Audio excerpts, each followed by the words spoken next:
Bismillahirrahmanirrahim. Assalamualaikum warahmatullahi wabarakatuh. Waalaikumsalam Waalaikumsalam warahmatullahi wabarakatuh. Selamat siang semuanya. Marilah kita Ya, panjatkan puji syukur kita atas kehadiran Allah Subhanahu wa taala karena berkat rahmatnya kita bisa berkumpul di Zoom Meet ini dalam keadaan sehat walafiat. Perkenalkan kami dari kelompok 3 yang terdiri dari saya sendiri, Hafizal, yang kedua Khairatul Rahmah, lalu ada teman saya Jamila, Hafizal, Endi, Megi Yolanda, dan Dedi. Di sini izinkan kami untuk mempresentasikan hasil makalah kami yang berjudul Analisis Kualitas Pelayanan Website e-Kampus YIN SAS Bubble. Baiklah, di sini saya sebagai moderator, di mana pembahasan yang pertama yang akan dijelaskan oleh teman saya yaitu Dedi. Kepada saudara Dedi, saya persilakan.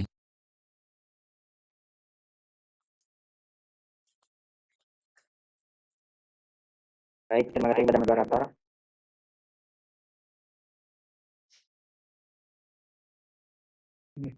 Pendahuluan atau perkembangan teknologi informasi yang berkembang signifikan saat ini memberikan perubahan terhadap lingkungan sekitarnya. Perubahan tersebut terjadi di kalangan individu, masyarakat umumnya maupun organisasi tertentu yang menyebabkan penerapan teknologi informasi tersebut suatu investasi yang penting. Teknologi informasi dapat dijadikan suatu strategi atau alat untuk mendapatkan dan menjaga kepercayaan penggunaannya. Salah satunya perguruan tinggi yang telah menggunakan sistem informasi untuk membantu kegiatan operasional, yaitu Institut Agama Islam Negeri Syekh Abdul Rahman Siddiq, Bangka Belitung. Menggunakan sistem informasi e-kampus untuk membantu melaksanakan proses bisnis dan proses akademik yang berada di lingkungan kampus. Sistem informasi e-kampus YIN Syekh Abdul Rahman Siddiq, Bangka Belitung dapat diakses yaitu bagian akademik, dosen, mahasiswa, dan beberapa mitra yang bekerja sama dengan institut ini. Berdasarkan wawancara dan observasi yang telah dilaksanakan, penerapan sistem informasi kampus masih memiliki beberapa kendala seperti mahasiswa merasa kesulitan atau lambatnya respon untuk login ke sistem ketika jumlah batasnya akses ke sistem melampaui batas maksimalnya. Berdasarkan hasil wawancara, jumlah pengguna yang dapat akses di sistem secara bersama berjumlah 15 orang.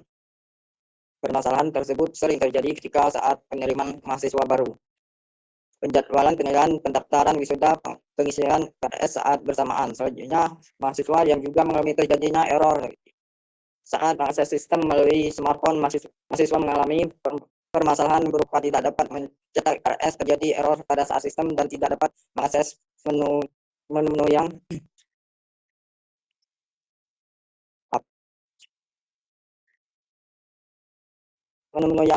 tersedia di sistem. Hal tersebut terjadi karena dikatakan sistem e-kampus kurang fleksibel jika diakses melalui web browser di smartphone.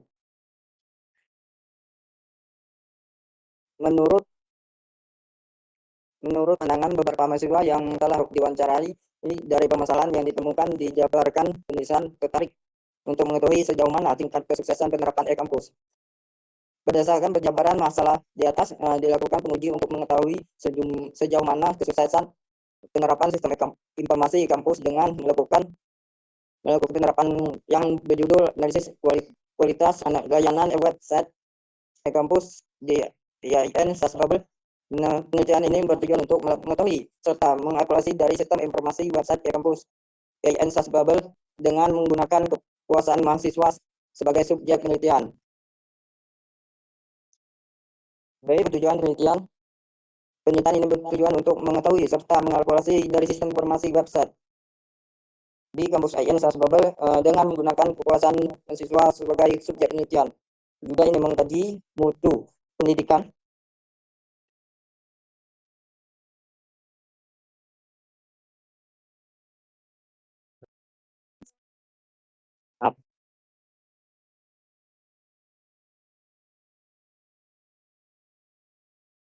Baik, terima kasih saudara Dedi. Selanjutnya akan dijelaskan oleh saudari Jamila. Kepada Saudari Jamila saya persilakan. Baiklah, terima kasih moderator. Di sini saya akan menjelaskan dari negatif bagi itu deskripsi dan statistik inferensial.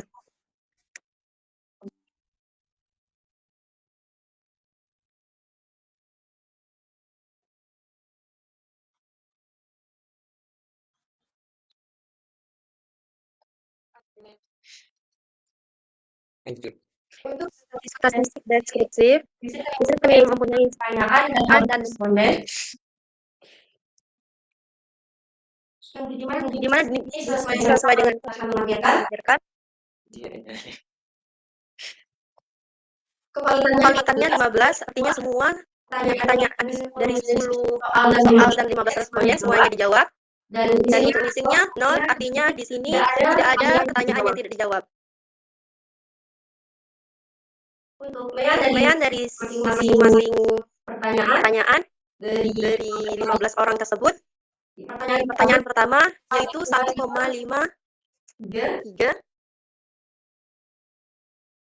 Pertanyaan kedua 1,80. Pertanyaan ketiga dengan mean 1,53. Pertanyaan keempat dengan mean 1,53. Pertanyaan kelima dengan mean 1,67. Pertanyaan keenam dengan mean 1,80. Pertanyaan ketujuh dengan mean 1,93. Pertanyaan kedelapan dengan mean 1,47. Pertanyaan kesembilan dengan mean 1,09. Pertanyaan kesepuluh dengan mean 2,00. Nah, untuk mediannya dari pertanyaan dan 15 responden ini yaitu untuk pertanyaan pertama 1,00. Pertanyaan kedua dengan median 2,00. Pertanyaan ketiga dengan median 1,00. Untuk pertanyaan keempat dengan median 1,00. Pertanyaan kelima dengan median 1,00. Pertanyaan keenam masih dengan 1,00. Pertanyaan ketujuh dengan median 2,00. Pertanyaan ke-8 dengan median 1,00. Pertanyaan ke-9 dengan median 1,00. Dan untuk pertanyaan ke-10 dengan median 0,00. Dan untuk standar deviasinya yaitu dari pertanyaan pertama 0,834. Pertanyaan kedua dengan standar deviasi 0,862. Pertanyaan ketiga dengan standar deviasi 0,834. Pertanyaan keempat dengan standar deviasi 0,955. Pertanyaan kelima dengan standar deviasi 0,976. Pertanyaan keenam dengan standar deviasi 1,014. Pertanyaan ketujuh dengan standar deviasi 0,884. Pertanyaan ke-8 dengan standar deviasi 0,834 dan pertanyaan ke-9 dengan standar deviasi 0,910 dan pertanyaan terakhir yaitu pertanyaan 10 dengan standar deviasi 1,000.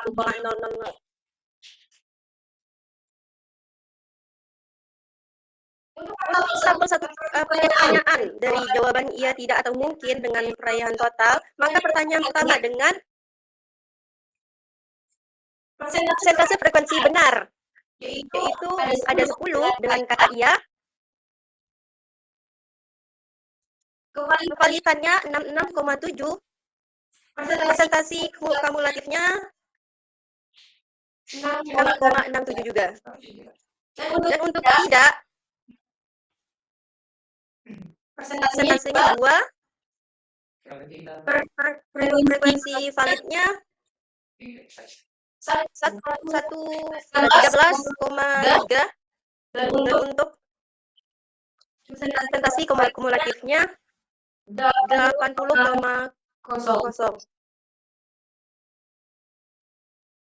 Untuk pilihan mungkin dengan frekuensi 3, kevalitan 2,0,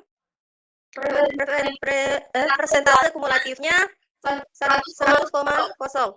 Dengan total untuk frekuensi 15, untuk kevalitan 100,0. Di sini dinyatakan 10 karena yang menjawab iya sebanyak 10 responden dan untuk tidak yaitu 2 responden, dan untuk mungkin 3 responden. Untuk pertanyaan kedua, frekuensinya 7, kepalitannya 46,7, persentase kumulatifnya 46,7. Untuk jawaban tidak, frekuensinya 4, kepalitannya 26,7, dan persentase kumulatifnya 73,3. Totalnya 15 untuk frekuensi, probabilitas 100,0. Untuk pertanyaan ketiga, untuk jawaban iya dengan frekuensi 10, kepalitan 66,7, dan persentase kumulatifnya 66,7. Untuk jawaban tidak, untuk frekuensinya 2, probabilitasnya 13,3, dan untuk persentase kumulatifnya 80,0. Untuk jawaban yang menjawab mungkin ada 3 persentase. Untuk frekuensi, probabilitasnya 20,0, dan persentase kumulatifnya 100,0. Jadi totalnya untuk frekuensi 15, untuk probabilitas presentasinya 100,0. Untuk pertanyaan keempat, yang menjawab iya dengan frekuensi 11, probabilitasnya 73,3, dan kumulatifnya 73,3. Dan untuk yang menjawab mungkin dengan frekuensi 5, valid, kepalitannya 33,3, dan kumulatifnya 100,0. Dengan total frekuensi 5, kepalitannya 100,0. Untuk pertanyaan ke-6, dengan jawaban ya, dengan frekuensi 9, kepalitan 60,0, dengan kumulatif 60,0. Yang menjawab mungkin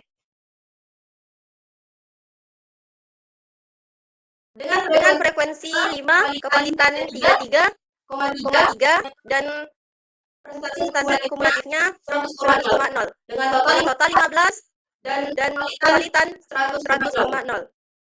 Pertanyaan ke-6, yang menjawab iya dengan frekuensi 9, kepalitan 60,0, dan kumulatif 60,0. Yang menjawab mungkin dengan frekuensi 6, kepalitan 40,0, dan kumulatifnya 100,0. Untuk pertanyaan ke-7, yang menjawab iya dengan frekuensi 6, kepalitan 40,0, dan kumulatif 40,0. Untuk jawab tidak, frekuensinya 4, probabilitasnya 66,7, dan kumulatifnya 66,7. Untuk jawaban mungkin dengan frekuensi 5, kepalitan 33,3, dan kumulatifnya 100,0. Totalnya 15 dengan kepalitan 100,0. Untuk pertanyaan ke-8 dengan jawaban iya dengan frekuensi 11, kepalitan 73,3 dengan kumulatif 37,3. Yang menjawab tidak dengan frekuensi 1, kepalitan 6,7 dan kumulatif 80,0.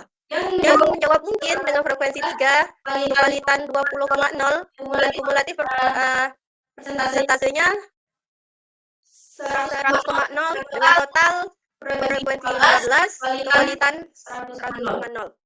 Untuk pertanyaan ke-9, yang menjawab iya dengan frekuensi 10, kepalitan 66,7, kumulatifnya 66,7, dan yang menjawab tidak dengan frekuensi 1, kepalitan 6,7, dan kumulatifnya 33,3. Yang menjawab mungkin dengan frekuensi 4, kepalitan 26,7, dengan kumulatif 100,0. Totalnya frekuensinya 15 dan kepalitannya 100,0. Pertanyaan ke-10. Yang menjawab iya dengan frekuensi 7, kepalitan 46,7, dengan kumulatif 46,7. Yang menjawab tidak dengan frekuensi 1, kepalitan 6,7, dengan kumulatif 33,3. Yang menjawab mungkin frekuensi 7, kepalitan 46,7, kumulatifnya 100,0. Totalnya untuk frekuensinya 15 dan untuk kepadatannya 100,0. Untuk statistik inferensial dengan uji alfa atau UDF, di sini menunjukkan bahwa nilai signifikan lebih tinggi daripada 0,5, yang dimana hasil F dan tabel F menunjukkan bahwa hasil F lebih besar daripada tabel F. Dan dapat dikatakan bahwa pertanyaan 1 dengan pertanyaan 2 sampai 10 tidak memiliki hubungan signifikan. Dan secara diferensial, dapat dilihat dari tabel yang telah dilampirkan, untuk pertanyaan nomor 2 menunjukkan bahwa nilai signifikan lebih besar daripada 0,5. Ini menunjukkan bahwa tidak adanya signifikan dari pertanyaan kedua dan pertanyaan ke-1. Dan untuk pertanyaan ketiga menunjukkan bahwa nilai signifikannya lebih besar daripada 0,5. Maka pertanyaan ketiga tidak signifikan dengan pertanyaan pertama. Untuk pertanyaan keempat menunjukkan bahwa 0,5 lebih besar daripada nilai signifikan dari pertanyaan keempat. Maka dapat dikatakan bahwa pertanyaan nomor keempat memiliki signifikan dengan pertanyaan pertama. Untuk pertanyaan kelima menunjukkan bahwa nilai signifikan dari pertanyaan kelima lebih besar daripada 0,5. Maka pertanyaan kelima tidak signifikan dengan pertanyaan pertama. Untuk pertanyaan keenam, nilai signifikannya lebih besar daripada 0,5. Maka dapat dikatakan pertanyaan keenam tidak signifikan dengan pertanyaan pertama. Pertanyaan ketujuh menunjukkan bahwa nilai signifikannya lebih besar daripada 0,5. Maka pertanyaan ketujuh dapat dikatakan tidak signifikan dengan pertanyaan nomor 1. Pertanyaan nomor 8 menunjukkan bahwa nilai signifikannya lebih besar daripada 0,5. Maka pertanyaan ke-8 tidak signifikan dengan pertanyaan pertama. Pertanyaan ke-9 menunjukkan nilai signifikannya lebih besar daripada 0,5. Di mana dapat dikatakan bahwa pertanyaan ke-9 tidak signifikan dengan pertanyaan pertama. Dan untuk pertanyaan ke-10 menunjukkan bahwa nilai signifikannya juga lebih besar daripada 0,5. Maka pertanyaan 10 ini juga bisa dikatakan tidak memiliki nilai signifikan dengan pertanyaan ke-1.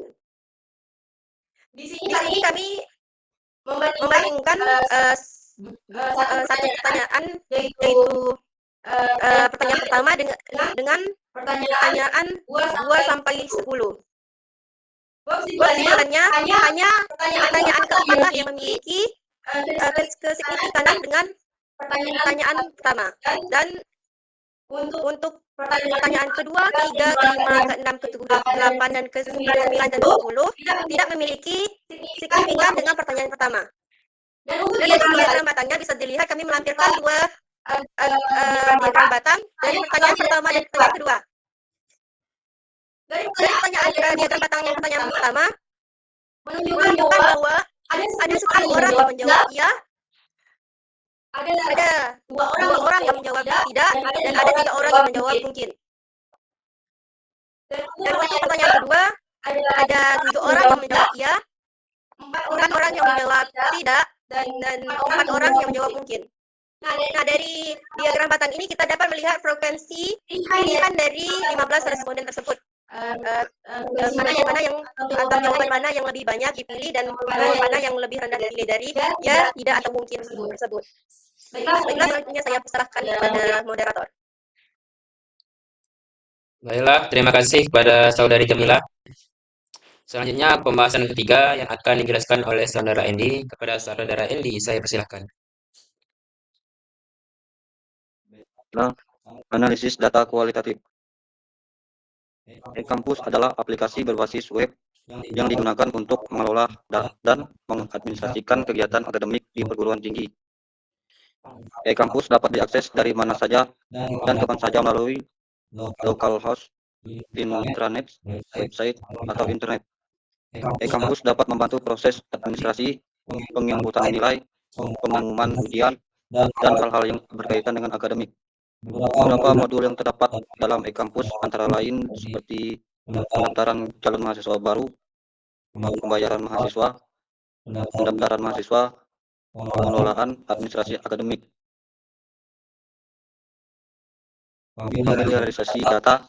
Dari hasil wawancara yang peneliti lakukan tentang kepuasan pelayanan sistem e-kampus di INSAS Bubble yang dikemukakan oleh saudara Ihsan Hakiki, di mana dia mengemukakan cukup puas karena di e-kampus kita bisa belajar dan juga bisa memudahkan untuk melakukan absen online serta memudahkan kita untuk melihat materi-materi yang ada di e-kampus. Dari hasil wawancara yang peneliti lakukan tentang kepuasan pelayanan sistem e-kampus di INSAS Bubble yang dikemukakan oleh saudari Nurul Ahmad, dia mengemukakan tidak sepenuhnya karena terkadang e-kampus sistemnya itu error sehingga membuat kita sedikit kesulitan untuk mengaksesnya seperti absen dan mengumpulkan tugas. Dari hasil wawancara yang peneliti lakukan tentang kepuasan pelayanan sistem di kampus di INSAS Bubble yang dimaparkan oleh saudari Vicky Fareza, di mana dia mengatakan cukup puas karena bisa memudahkan kita untuk mengupload tugas, absen, dan lain-lain. Namun kadang-kadang bisa error sehingga membuat kesal dan sedikit menguji kesabaran. Dari hasil wawancara yang pernah dilakukan tentang kepuasan pelayanan sistem e-kampus di INSAS Bubble yang dikemukakan oleh saudari Siripia, dia mengemukakan puas karena dari sistem e-kampus kita bisa tahu bagaimana cara menggunakan e-kampus dan juga adanya kampus lebih mudah dalam melakukan absen kuliah serta memudahkan dalam pengumpulan tugas-tugas di e-kampus. Berdasarkan hasil wawancara dari 4 orang yang telah peneliti lakukan, maka dapat disimpulkan bahwasannya ada yang puas, ada yang cukup puas, dan ada yang kurang puas dengan pelayanan sistem di e-kampus. Dari respon yang ditunjukkan oleh responden yang menunjukkan reaksi yang berbeda-beda akan kepuasan atas layanan yang diberikan oleh layanan akademik, mahasiswa yang merasa puas umumnya memberikan penilaian positif terhadap fitur, kemudahan penggunaan, dan manfaat e-kampus dalam mendukung kegiatan belajar mengajar. Mereka merasa e-kampus telah memenuhi kebutuhan akademik mereka. Mahasiswa yang cukup puas umumnya memiliki beberapa catatan atau saran perbaikan terkait fitur tertentu atau kinerja e-kampus. Maka secara keseluruhan mereka merasa puas, namun masih ada beberapa aspek yang perlu ditingkatkan. Mahasiswa yang tidak puas umumnya mengalami kendala signifikan dalam penggunaan e-kampus, seperti sering mengalami error, kesulitan mengakses materi, atau yang tidak sesuai dengan kebutuhan mereka. Mereka merasa e-kampus belum optimal dalam mendukung kegiatan belajar mereka. Kemudian ada pengkodean. Peneliti memberikan label pada data dengan kode seperti absen online, pengumpulan tugas, sistem error, dan akses materi. Kemudian identifikasi tema. Tema-tema utama diidentifikasi misalnya situs web error, layanan akademik, dan kendala teknis. Kemudian pelaporan tema. Dalam laporan peneliti menjelaskan bahwa situs web itu disebabkan oleh terjadinya maintenance sehingga websitenya tidak bisa dikunjungi. Layanan akademik merupakan pemilik dari situs web di kampus dan melayani respon. Kendala teknis merupakan faktor yang signifikan dalam menurunkan motivasi belajar siswa. Mungkin hanya itu yang bisa saya sampaikan. Saya kembalikan kepada moderator. Baik, terima kasih Saudara Ending. Selanjutnya pembahasan keempat yang akan dijelaskan oleh Saudara Megi. Kepada Saudara Megi, saya persilakan. Terima kasih kepada moderator. Saya akan menjelaskan poin 4 yaitu integrasi temuan kuantitatif dan kualitatif. Integrasi temuan data kuantitatif dan kualitatif. Kepuasan layanan di kampus sangat melengkapi. Data kuantitatif dan kualitatif menunjukkan bahwa tidak ada perbedaan yang signifikan dalam kepuasan sistem layanan e-kampus. Bahwa survei menunjukkan angka kuantitatif maupun wawancara kualitatif menunjukkan kesimpulan yang sama atau serupa. Integrasi temuan dan kuantitatif dan kualitatif dalam penelitian kepuasan layanan e-kampus pada 1/3 atau hasil kepuasan sistem layanan yang ya. Data kuantitatif menunjukkan bahwa rata-rata kepuasan berada di ya. Ini menjadi indikator yang berasal dari data statistik bahwa kepuasan sistem layanan e-kampus merasa ya. Data kualitatif berasal dari wawancara, berasal dari mahasiswa bukan dengan puas atau iya dengan pelayanan e-kampus. Mahasiswa angkatan sangat puas karena layanan e-kampus digunakan dalam proses perkuliahan seperti absen dan pengumpulan tugas. Baik, terima kasih kepada saudara akan materi keempat. Selanjutnya yang akan dibahas oleh saudari Khairatul Rahmah. Pada saudari Khairatul Rahmah, saya silakan. Baik, terima kasih kepada moderator. Di sini saya akan menjelaskan pembahasan yang terakhir, yaitu mengenai kesimpulan dan rekomendasi. Dari data yang telah dikumpulkan, disimpulkan bahwa berdasarkan wawancara dan observasi yang telah dilaksanakan, penerapan sistem informasi e-kampus masih memiliki beberapa kendala, seperti mahasiswa merasakan kesulitan atau lambatnya respon untuk login ke sistem ketika jumlah batasan akses ke sistem melampaui batas maksimalnya. Berdasarkan hasil wawancara, jumlah penggunaan yang dapat mengakses ke sistem secara bersamaan berjumlah 15 orang. Permasalahan tersebut sering terjadi ketika saat penerimaan mahasiswa baru, penjadwalan, penilaian, pendaftaran wisuda, pengisian KRS di saat bersamaan. Variabel yang paling berpengaruh terhadap penerapan sistem e-kampus adalah kualitas sistem. Hal tersebut karena dipengaruhi oleh faktor kemudahan penggunaan, kecepatan akses, dan reliabilitas sistem. Variabel yang berpengaruh selanjutnya yaitu variabel kualitas layanan. Hal tersebut dipengaruhi oleh faktor empati, jaminan, dan responsiveness sistem. Sedangkan variabel kualitas informasi tidak berpengaruh dan tidak signifikan terhadap penerapan sistem informasi e-kampus. Selanjutnya yaitu rekomendasi terkait penelitian tentang kepuasan layanan sistem e-kampus, yaitu ada dua. Yang pertama, peningkatan kapasitas akses e-kampus agar tidak terjadi error saat dilakukannya UTS atau UAS serentak di e-kampus. Yang kedua yaitu peningkatan kualitas fitur yang ada di dalam e-kampus seperti pengelolaan akademik, perpustakaan, dan pelayanan yang sesuai dengan kebutuhan mahasiswa. Selanjutnya saya serahkan kepada moderator. Terima kasih kepada saudari Khairatul Rahmah telah memaparkan materinya. Selanjutnya, baiklah teman-teman, itu saja presentasi dari kelompok kami mengenai analisis kualitas pelayanan website e-kampus Yayasan Universitas Babal.